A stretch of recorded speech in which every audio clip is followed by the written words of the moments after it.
Sometimes you just want to watch stuff butcher each other, and that's exactly the case with Khorne versus Norsca. Today I'm taking the Bloody Boys against the Chilly Bloody Boys, and also other boys. Anyway, yeah, a little bit of a mouth breather build up front. This is a build that I had used against dwarfs as well in a Domination game, very similar at least. And I'm a little bit lacking in halberds, I'll tell you that up front, but Herald of Khorne with the Hellforge host and another Exalted Bloodletter.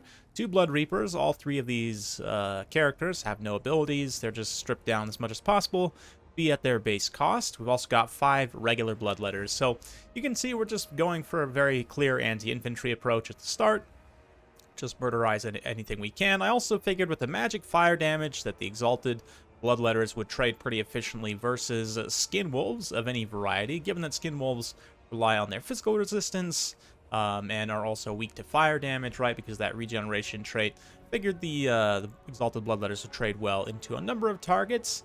One thing to note, we'll get to that in a minute. I also get access to Brutes of the Hound. Khorne gets a few regiments of renown from relevant factions, like they get this guy and the Blood Brute Behemoth, which you're not going to see in this replay, but probably will in the future replays, from Norsca and Beastman respectively, which is pretty cool in my opinion.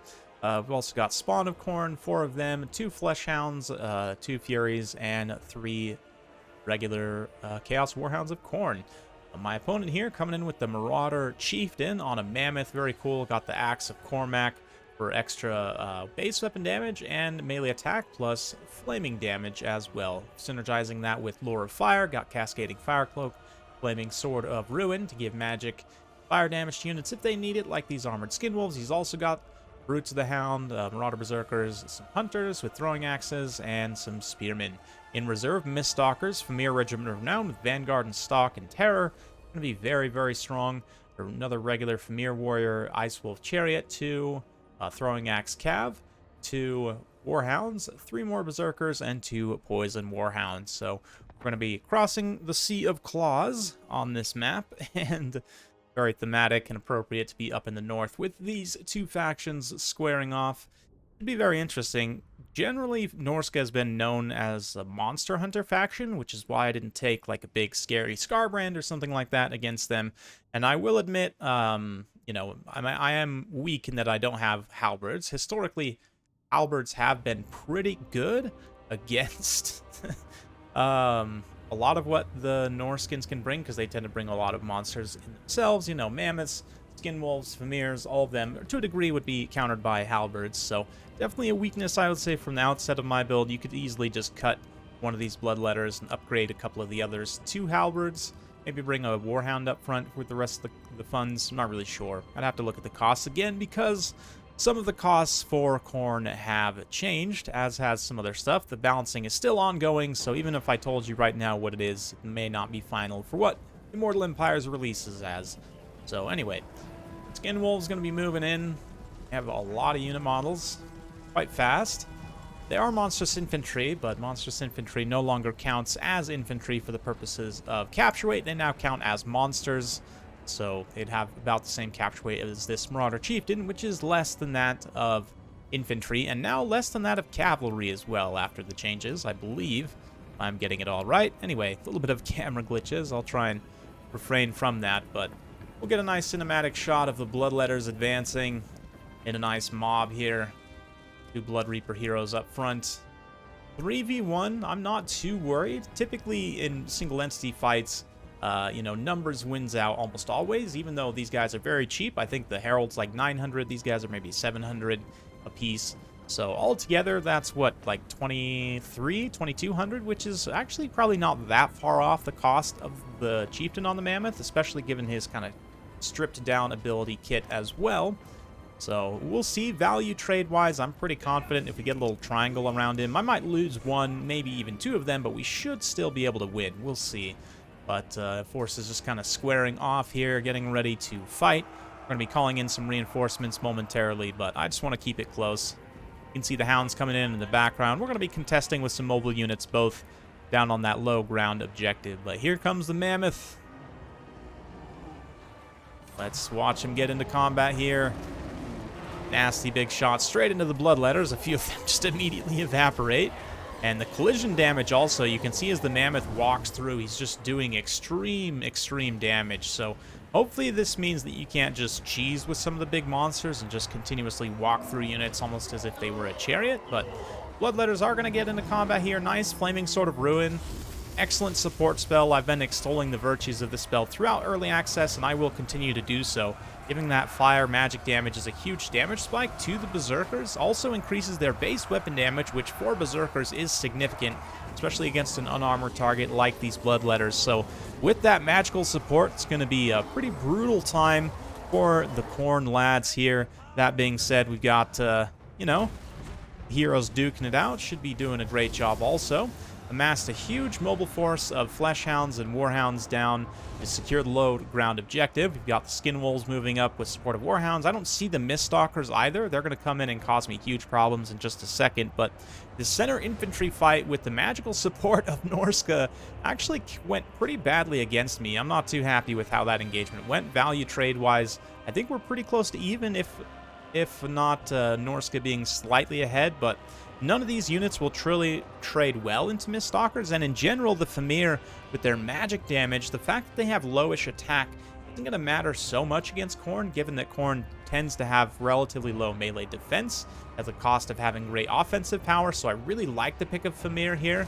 Obviously, if I had Halberds, it would hard counter the Famir, so maybe it wouldn't be that great, but against the build I have specifically, and just in general against the demonic factions, especially as a unit in your reserve pool in Domination, where, you know, you can bring them out if you see a lot of demons, especially with the Miststalkers having stock, they can get to the appropriate objective and, you know, fight the units that they need to and try and avoid halberds altogether. But more Flaming Sword of Ruin there. You can see this is also not a efficient way to take this 3v1. I really need to get these guys in like a little triangle around the Mammoths, but with the Flaming Sword of Ruin, this one Lord, the Herald, just gets absolutely capped, and we're not even about halfway done with the Mammoth's HP, so that's bad. But still, we've still got two heroes wailing on both sides, which is a more ideal positional situation. Let's see what they can do there. Hellforge Host also fully charged up their Hell Blades, so they should be ready to rumble with everyone here. Got some spawn in to reinforce. The Fleshhounds also came up here as I lost out on that low ground objective.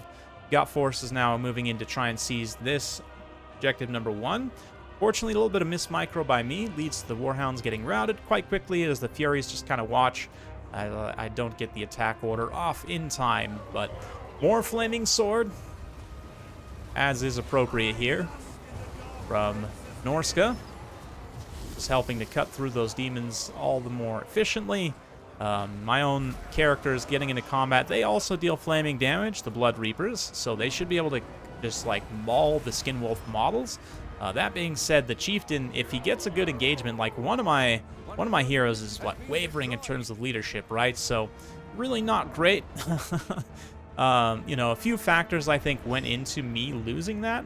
Number 1 is the magic support. Number 2 is probably the positioning, but again, that's why I'll caveat the things I say a lot of the time by like saying, for example, you know, usually the numbers win in single entity fights most of the time, because occasionally, like in this situation, you find that that's not the case, and like myself was a little bit surprised in this battle that my 3 melee foot heroes, I mean, maybe I shouldn't be that surprised. The Mammoth is a significant power level, the amount of HP it has, and with some really smart and timely magic support, my opponent pretty much been keeping Flaming Sword on cooldown. I don't know if he's casted Cascading Fire Cloak one time, maybe once or twice, but just really efficient use of that support in order to fulfill a specific objective. Very smart play, and it leads to me getting horribly killed with all of my characters. So hopefully the Hellforge Host can continue to hold back that mob for the time being. The Spawn of Khorne also trading pretty well. If they get a surround on the Mammoths, they should be able to do some damage, but the Stalkers at this point are completely unopposed. My opponent has his second Famir Warrior out, which is going to cause me huge problems. Again, no halberds, but anyway. Warhounds of Khorne moving in here in a Dread Column formation. Really need to get on the objective and help these Fleshhounds capture so I can try and stay ahead on objectives. In terms of value, I am trading badly right now. I mean, it's close, but Norsca's definitely slightly ahead. And the fact that a lot of my stuff on the field left is kind of expensive, like these spawn and the Hellforge host and whatnot, I really don't have a lot of great kind of solid options. I didn't bring many warriors at all in this build, as you saw. Did I actually bring any? Anyway, yeah, it's not going to be great. The Fimir are a terror for what I've brought. Try as they might, the Furies and the Flash Hounds, again, weak to the magic damage, low melee defense. They'll charge in and do some damage to the Fimir, but the armor of the Fimir, 110, helps protect them against both of these units.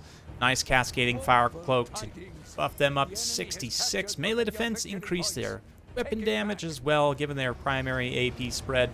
Herald of Khorne is going to come back, but it's a pretty hopeless endeavor at this point. This objective number 2 being capped, and my opponent still being, I mean, even before that was relatively close in terms of tickets. Yeah, now I basically don't have a chance of capturing any of the objectives, so things are looking pretty hopeless. I think I'm probably going to throw in the towel soon here, so we'll kind of fast forward. Maybe we'll get some shots of the Mammoth attacking my hopeless Herald. I mean, I realized partway through the battle, like, oh yeah, definitely taking no halberds was a pretty obvious mistake, but I just wanted to try this build out. You know, that's why this early access time period is great, because there's no reservations for us. There's no need to win, you could say. Like, yes, obviously I still want to win, and I'll play to win every time, but just exploring different options that you might not in a competitive scenario. Or, ooh, nice. The Mammoth Lord actually does go down there after getting routed by the Herald, so maybe there's a little bit of hope. The Hellforge host also still alive, 137 kills, finishing off another unit of Skin Wolves here. Got the another unit of Bloodletters moving in. Problem is the side objectives now just don't have enough value to maintain capture, especially with the Fimir being such a presence on the side objectives.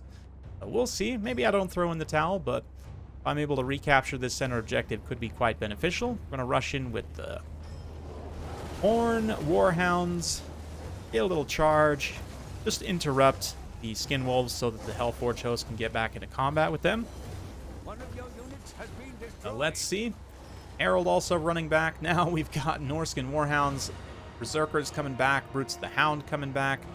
Fleshhound's going to try and rear charge, and again, just interrupt them. Just try as much as I can to make it a battle, you know? So, oh man, but with the Berserkers coming back through, the Hellforge host, only 60 armor on them with the physical resistance. I mean, they'll trade well. They'll still get a lot of kills here, but they're just so tattered at this point. They don't have the HP to stand against 2 full units of Berserkers. Definitely not. Even with the support of this other unit of Bloodletters. So we'll get in and watch them face their inevitable demise. Watch the other unit of Bloodletters as they charge through. Oh, just kidding. There's Ice Chariots. Ice Wolf Chariots charging through. Getting a little frostbite action, doing a little bit of impact damage, and now mass collapse from Brutes of the Hound and from Warhounds from all sides. Hellforge host desperately trying to run through, get a few more kills, but it's looking pretty hopeless at this point. Herald fighting the Ice Wolf Chariot. Man, Ice Wolf Chariots. What a fun unit, I would say. They are pretty good in some situations, but anyway, still trying to just outcap. We've got a lot of Hounds just kind of circling the Miststalkers down there, but it's too little, too late. Norsca's able to pull out the win there, and I'm not going to blame my loss completely on the lack of halberds. Like, definitely my opponent playing well, using the magic very efficiently, with a good unit composition, but definitely with halberds it would have maybe not won the battle, but it would have been different for sure. Regardless, though, Hellforge host still a great option, I would say. The other Exalted Bloodletters had a little bit of a tough time, but I might still take them. Like I said, Bloodletters, I think, in general, are still pretty decent here, and I would probably cut 3, take 2 halberds, and then whatever I have left, you know, reallocate elsewhere. These heroes also, I mean, they're pretty good. The fact that you can take the 3 of them for relatively cheap, just all to support each other, is quite nice. But anyway, in terms of my reinforcement pool, I actually didn't get to bring all that much out. The 1 spawn came out, got some okay value, but really I was just constantly reinforcing with these cheap units, which didn't end up doing all that much.